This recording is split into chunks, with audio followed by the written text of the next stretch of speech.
नमस्कार, आप सभी का स्वागत है एनडीटीवी राजस्थान पर और मैं हूं आपके साथ शुभेंदु सिंह। कोचिंग सिटी कोटा में बड़ी संख्या में इंजीनियरिंग और मेडिकल की तैयारी की कोचिंग के लिए देश भर से यहां पर स्टूडेंट आते हैं और इसी को लेकर राजस्थान सरकार छात्रों की सुविधा के लिए कानून लेकर के आ रही है। बिल के तहत कोचिंग सेंटर्स पर मॉनिटरिंग और विद्यार्थियों की सुविधा के लिए एक राज्य स्तरीय पोर्टल बनाया जाएगा। साथ ही काउंसलिंग के लिए हेल्पलाइन भी बनाई जाएगी और इस कानून के बाद हर कोचिंग सेंटर को रजिस्ट्रेशन करवाना अनिवार्य हो जाएगा। बिल में कोचिंग सेंटर्स पर निगरानी और नियंत्रण के प्रावधान हैं। साथ ही स्टूडेंट को राहत देने वाले भी कई कदम उठाए गए। इस बिल में और क्या है कुछ खास और इससे छात्रों को कैसे फायदा होने वाला है, इस रिपोर्ट में आप देखिए।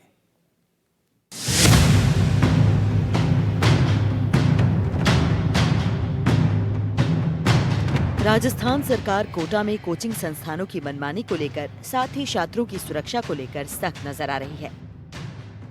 पिछले कुछ दिनों में देश भर में कोटा की खराब होती छवि भी एक बड़ी चुनौती बनकर सामने आई है और इसकी वजह है पढ़ाई के दबाव और कोचिंग संस्थानों की मनमानी के प्रेशर में छात्रों का बढ़ता सुसाइड। और अब इसी को लेकर सरकार एक ऐसा कानून लेकर आ रही है जो कोचिंग संस्थानों की मनमानी पर तो रोक लगाएगा ही, इससे छात्रों की सुरक्षा भी सुनिश्चित होगी। कोटा में बिल को लेकर के किस तरह का माहौल है। मेरे साथ कोचिंग संचालक भी हैं और कुछ स्टूडेंट भी है। सर, जो बिल है उसको लेकर के क्या मानना है आपको? कितनी राहत प्रदान करेगा और आप लोगों के लिए कितना इसमें आपको लगता है कि अब आप पर सख्ती होगी, इस तरह की बात है? देखिए, सख्ती की बात नहीं है। जैसे जो बिल आ रहा है, मतलब जो भी स्टेप अगर गवर्नमेंट ले रही है, अगर वो स्टूडेंट्स के लिए बेनिफिशियल है, तो उसका कहीं न कहीं स्वागत करना चाहिए। तो बिल आ रहा है, उससे जो छोटे-छोटे संस्थान या फिर जो कहें कि फ्रॉड लोग अगर कई सारे पनपते हैं मार्केट में, जो बीच में सेशन के या फिर कहीं न कहीं बच्चों को परेशान करते हैं। जो उनका जो मतलब एक जर्नी होती है प्रिपरेशन की, वो थोड़ी टफ हो जाती है। मतलब टफ मतलब बच्चा यहाँ पे आता है कोटा में अपने सपने लेकर कि भई मैं मतलब आगे जाके डॉक्टर या इंजीनियर बनूँगा। लेकिन यहाँ पे आने के साथ ही मतलब जो माहौल उसको मिलता है, जो इन लोगों की वजह से, जो फ्रॉड लोग जो मैंने बताया, उनकी वजह से क्या होता है, उनको वैसा माहौल नहीं मिल पाता। तो इस बिल के आने से कहीं न कहीं ऐसे लोगों पे लगाम लगेगी। सरकार के इस कदम से पूरे प्रदेश के कोचिंग संस्थानों में हलचल है। खासतौर पर कोटा, जयपुर और सीकर के कोचिंग सेंटर्स इस विधेयक के कुछ प्रावधानों को लेकर चिंतित हैं। साथ ही ऐसे और भी कई नियम हैं जिससे कोचिंग संचालकों को घाटे का डर है। कई बार क्या होता है कि जो बच्चा यंग एज में 14-15 साल की एज में जो पेरेंट्स या फिर जो सोसाइटी के प्रेशर में उसको कई बार लोग मतलब उसको एग्जाम की तरफ धकेल देते हैं। जैसे 16 साल से कम की उम्र में एनटीएससी का एग्जाम हो गया, ओलंपियाड का एग्जाम हो गया या फिर ऐसे कई सारे एग्जाम हैं जिसके बारे में बच्चे को पता नहीं है। जैसे वो प्रिपरेशन कर रहा है, उससे पहले उसने मतलब स्कूल के एग्जाम दिए हैं, तो उसको इस माहौल का आइडिया नहीं है कि भाई एमसीक्यू हो गया या फिर जो जो नेगेटिव मार्किंग हो गई, जो अलग-अलग जो भी एनवायरनमेंट है। तो जो इससे पहले अब इस बिल में जहाँ तक मैंने सुना है कि एक एंट्रेंस टेस्ट की भी बात की जा रही है कि भाई अगर आप एडमिशन लेंगे तो आपका एप्टीट्यूड टेस्ट करवाना पड़ेगा। तो उससे कहीं न कहीं बच्चे को भी आइडिया लग जाएगा कि भाई मैं किस तरफ जा रहा हूँ या फिर जिसके लिए मैं प्रिपेयर कर रहा हूँ, वो क्या एनवायरनमेंट मेरे को मिलने वाला है। तो इससे कहीं न कहीं बच्चा पहले से ही प्रिपेयर हो जाएगा इससे। बढ़ते कंपटीशन, घर वालों का दबाव, कोचिंग संस्थानों की मनमानी और खुद को बेहतर साबित करने का प्रेशर, ये सभी बातें छात्रों को काफी परेशान करती हैं और नतीजा ये होता है कि छात्र खुद को साबित न कर पाने की स्थिति में डिप्रेशन का शिकार हो जाते हैं। और कोटा में बढ़ते छात्रों की सुसाइड के लिए ये सभी बातें जिम्मेदार हैं। उनकी बात सुनने और समझने वाला कोई नहीं होता और छात्र आत्महत्या कर लेता है। पिछले कुछ सालों की बात करें तो साल 2015 में 18 सुसाइड के केस थे, 2016 में 17, 2017 में 7 सुसाइड, 2018 में 20 केसेस, 2019 में 18 केसेस, 2022 में 15, 2023 में 26 सुसाइड केस, 2024 में 17 सुसाइड और 2025 में 8 सुसाइड केसेस हैं। ये वो आंकड़े हैं जो साबित करते हैं कि छात्रों पर किस कदर दबाव होता है। ये बहुत अच्छी चीज़ है, मतलब मैंने पहले बोला है, बहुत पहले आ जानी चाहिए थी और फिर मतलब सही है। मतलब 16 साल के पहले बच्चे कोटा में आके, जैसे 16 साल के पहले वो इंडिपेंडेंट हो जाते हैं, फिर उनको क्या कोचिंग करने आएंगे, फिर उनको पॉकेट मनी मिलेगी, फिर उसको बहुत सारी गलत इस्तेमाल कर सकते हैं। आप ये भी तो देखिए कि 16 साल का बच्चा जो मेंटली इतना डेवलप नहीं होता कि वो अपनी अच्छी अपनी बुरी चीजें समझ सके, तो वो किसी भी डायरेक्शन में भी जा सकता है अगर वो कोटा जैसे शहर में आ रहा है तो ये भी एक बहुत सही स्टेप जो मुझे लग रहा है था। आपकी जो समस्याएं हैं उसके लिए पोर्टल होगा, जिला कलेक्टर कमेटी बनेगी, वो मॉनिटरिंग करेंगे। नहीं, वो तो बहुत सही है। मतलब कोचिंग वाले क्या है कि अपनी मनमानी करते थे, जो बड़ी कोचिंग वाले जनरली हैं वो अपनी मनमानी करते थे, क्योंकि मतलब एक बच्चे को कोई प्रॉब्लम आएगी, वो कोचिंग का कुछ नहीं कर सकता क्योंकि वो इतनी बड़ी कोचिंग है। इसलिए एक ऐसा मतलब बनना चाहिए था जो बहुत जरूरी है, जो मतलब जनरली सबकी प्रॉब्लम को समझे और कोटा को एक बेहतर जगह बनाए जहाँ पे बच्चे स्ट्रेस में कम रहे और फिर अच्छे से पढ़ाई करें। सरकार इन सभी चीजों को लेकर काफी सख्त नजर आ रही है और यही वजह है कि सरकार इस पर कानून लेकर आई है। अब आपको बताते हैं कि आखिर इस कानून में क्या क्या प्रावधान है। तो इसके लिए 2 लेयर की टीम बनाई जाएगी, रेगुलर मॉनिटरिंग होगी, भ्रामक दावा न करने का प्रावधान है, छात्रों और अभिभावकों से संवाद जरूरी है, वेबसाइट पर जानकारी देना जरूरी है, आसान एग्जिट पॉलिसी होनी चाहिए, फ्री रिफंड पॉलिसी, बच्चों की संख्या बतानी होगी, काउंसलिंग सिस्टम हो, छुट्टी के दिन टेस्ट ना हो, 5 घंटे से ज्यादा क्लासेस नहीं चलनी चाहिए, क्लास में बच्चों की संख्या तय की जानी चाहिए, नियम तोड़ने पर जुर्माना लगेगा। इसे लेकर कोचिंग संचालकों का मानना है कि ये कानून उनकी पहले से संकटग्रस्त अर्थव्यवस्था को प्रभावित कर सकता है। दरअसल केंद्र सरकार के निर्देशों के कारण 16 साल से कम उम्र के छात्रों के प्रवेश पर रोक लगाई गई थी, जिससे कोटा में छात्रों की संख्या 30% घट गई थी। इसका सीधा असर कोचिंग सेंटर्स, हॉस्टलों और स्थानीय व्यापार पर पड़ा। संचालकों का कहना है कि अगर ये प्रतिबंध जारी रहा तो कोचिंग इंडस्ट्री को नुकसान होगा। इस विधेयक में कोचिंग संस्थानों की फीस को नियंत्रित करने का भी प्रावधान है। एक अच्छा प्लेटफॉर्म है बच्चों के लिए, जो अपनी बात किसी बड़े इंस्टीट्यूट पे जाके नहीं बोल सकते। अगर वो किसी से बोलेंगे तो उन्हें कुछ उल्टा सीधा बोल के भगा दिया जाएगा, फिर कुछ भी हो सकता है। तो ये उन बच्चों के लिए बहुत अच्छा है जो मतलब डायरेक्ट वहाँ जाके बोल सकते हैं, ताकि उन्हें कोई दिक्कत ना हो किसी चीज से। तो सरकार का पूरा दखल कोचिंग संस्थानों पर हो जाएगा, तो आप लोग कितनी राहत महसूस कर रहे हैं? सर हम लोग तो बहुत राहत महसूस करेंगे, क्योंकि जैसा शिवम ने बोला ना, जो समस्याएं आती हैं वो समस्याएं आती हैं, लेकिन सर कोचिंग के बाहर भी दिक्कत होती है। जैसे कैफे हो गया ना, यहाँ पे हम फॉर्म भरवाते हैं, इससे अभी एप्लीकेशन फॉर्म डलवाए, तो फिर यहाँ जो फॉर्म लेते हैं इनको नंबर मिल जाता है हम लोगों का। फिर ये घर पे फ़ोन करते हैं कि आपका बच्चा ऐसे ऐसे केस में फंस गया है और आप इतने पैसे दीजिए, और सब मतलब वहाँ वो मतलब घर पे भी दिक्कत देते हैं, हम लोगों को परेशान करते हैं। तो सर इसके लिए भी कुछ बनना चाहिए बाहर वालों के लिए भी। कुल मिलाकर बच्चों के लिए अच्छा माहौल बन सके, इसके लेकर के सरकार प्रयास कर रही है और ये बिल भी इसीलिए लाया गया। आपको क्या लगता है, इससे राहत महसूस हो रही है आपको?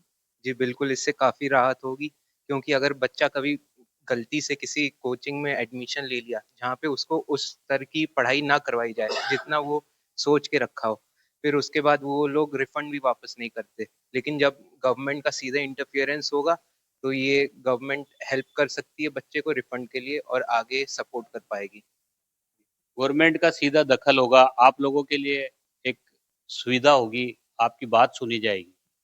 हाँ, इससे बच्चे को एक अथॉरिटी मिल जाएगी, जिसके थ्रू वो बड़े इंस्टीट्यूट में अपना बात रख सकता है और बड़े इंस्टीट्यूट वाले ऐसे परेशान नहीं कर पाएंगे किसी को। तो पहले क्या परेशानियाँ होती? पहले जैसे हम लोग एडमिशन ले लिए और टीचर पढ़ा रहे हैं, हमें समझ में नहीं आ रहा है और हमें इंस्टीट्यूट चेंज करना है, तो हम उनसे रिफंड के लिए अप्लाई करेंगे, तो रिफंड जल्दी देते नहीं थे, बार-बार घुमाते थे, तो हमें प्रॉब्लम होती थी। अब हम डायरेक्ट सरकार से इससे इंटरेक्ट कर सकते हैं, तो सरकार हमारी हेल्प करेगी, इससे हमारी आपको बता दें कि इस कानून पर लंबे समय से काम चल रहा था और इसे पूरी तरह से जनता से सुझाव लेकर बनाया गया है। इस कानून का उद्देश्य छात्रों पर बढ़ते मानसिक तनाव को कम करना और कोचिंग सेक्टर को सुव्यवस्थित करना है, ताकि यहाँ घर से दूर आकर पढ़ने वाले बच्चे खुद को सुरक्षित महसूस कर सकें और उनके अभिभावक भी निश्चिंत रहें, साथ ही उनका आर्थिक बोझ भी कम हो। अब देखना होगा सरकार जैसे ही बिल लेकर के आएगी, उस पर जो है किस तरह से नियंत्रण किया जाता है, किस तरह से स्थानीय स्तर पर जो कमेटी बनेगी वो कितना जो है उस बिल में दिए गए गाइडलाइन की पालना मुस्तैदी के साथ करवा पाती है। कोटा से सहयोगी हेमंत जोशी के साथ शाकिर अली, एनडीटीवी। वहीं राजस्थान सरकार के कोचिंग सेंटर बिल को लेकर कोचिंग इंस्टीट्यूट संचालकों की चिंताएं लगातार बढ़ती नजर आ रही हैं। कोचिंग सेंटर नियंत्रण और विनियमन विधेयक से प्रदेश भर के कोचिंग इंस्टीट्यूट पर इसका प्रभाव पड़ेगा और सबसे ज्यादा प्रभाव कोटा, सीकर और जयपुर के कोचिंग इंस्टीट्यूट पर पड़ेगा, क्योंकि प्रदेश में सबसे ज्यादा इन 3 जिलों में ही कोचिंग संचालित हो रही हैं। और इस बिल से क्या क्या प्रभाव पड़ने वाला है, आगे इस रिपोर्ट में आप देखिए।